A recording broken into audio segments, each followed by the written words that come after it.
I got over 400 subscribers in just 1 month. So today I'm going to be talking to you all about how I got 400 subscribers in only 1 month. And to a lot of people, that may not seem like a lot, but to me, that was amazing. So for you all that are new to my channel, welcome. I'm Kaylin the Mogul. And if you are a subscriber, welcome back. Today, we're going to just dive right on in. And as you see, I'm in a different setting. I'm in my car, but I wanted to provide you all with some content. So today, we are going to talk about getting your followers from 0 to at least 400, because that's all I can tell you about. So, I decided to do my YouTube channel, and I was very nervous. In my previous videos, I talked about how I was nervous and how you just want to make sure that you're putting something out there and doing it. But when you're doing it, you want to make sure that you're providing information that, one, is not just something that you want to talk about, because if you're doing this for, content purposes to bring in income eventually, then you're gonna need people to actually view your work that you're putting out. But if you're just doing it for yourself, for the fun, then you can definitely put out whatever you want. But if you're doing this solely for, being able to one day supplement your income or whatever you want to do when it comes to your income, then you want to make sure that you're putting out material that individuals are wanting to see. And the truth is, people will look at anything. There's very popular things with ASMR, I believe it is. There's people watching you clean. There's people watching you eat. There's people watching you cook. So you really can have a niche in just about any type of industry. So fast forward, I decided to create a YouTube channel where I talk about side hustles, credit repair, grants, and everything in between. So I decided to do that. And one of the things that I decided to talk about that went really well was I decided to talk about courier services, where you are either a gig worker or you are like a medical courier or something like that. For those of you who don't know what a courier is, that's just someone who's taking a product from point A to point B, and they're getting income from that. So so I decided to talk about courier services, because when I talked about credit repair, I didn't get a lot of views. When I talked about grants, I got some views, but I didn't get as much. But when I found that there was individuals that were interested in side hustles, I decided to start talking about what I was doing at the time, which were courier services. And so I found that was successful. And one of my videos, I'm super embarrassed about it, but it did really well. It was like a video of me in my car, and I was showing people I had no makeup on, no wig,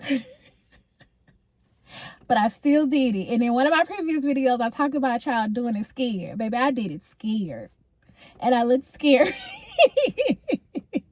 But I did it. And if I could do it, you could do it, baby.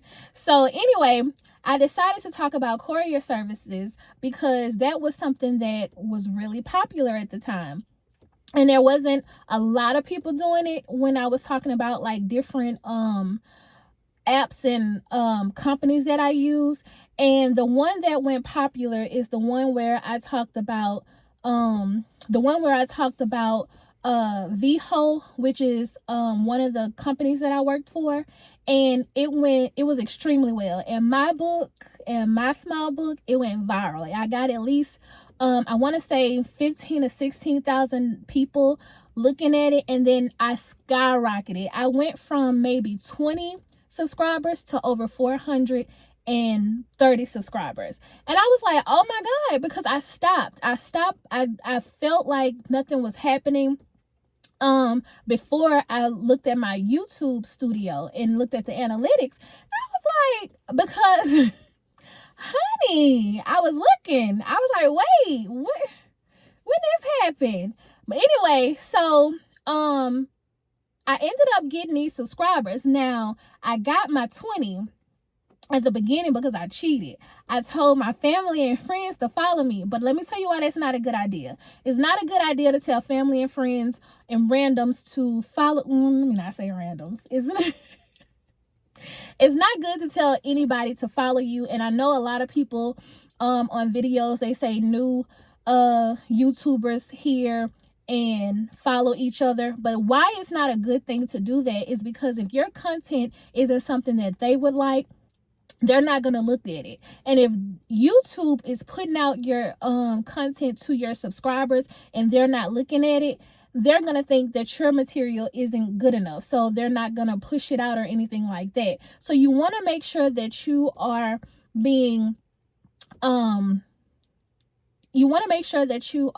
I forgot the word, intentional. That's the word. You want to make sure that you're being intentional when it comes to your subscribers. Now, what I will tell you is these subscribers, honey, it's hard to come by. It's like you asking, people to pay a bill or something.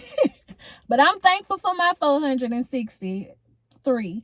I'm thankful for them, but it's like pulling teeth trying to get those followers. But I was able to get them in 30 days. In 30 days, you all. And I wasn't even really consistent with those. I was able to put out maybe 7 videos. And what I will say is when I'm more consistent, that's when I see that I get myself those followers. So that is definitely something that you want to do. And what I'm doing so that I can continue to gain my followers and subscribers is I'm going and I'm trying to put out more content. I'm trying to do different things like shorts, lives, and things like that. You want to take advantage of the different types of content that you're putting out there. You want to do some short form, some long form, and you want to also engage with your community to let them know, hey, I appreciate you and everything like that. So I hope this video was helpful. If this was helpful and you have any tips, make sure you comment, but also like and subscribe if you appreciate this channel, but only subscribe if this is things are that you're interested in. Aside from that, enjoy the rest of your day until the next video. Peace.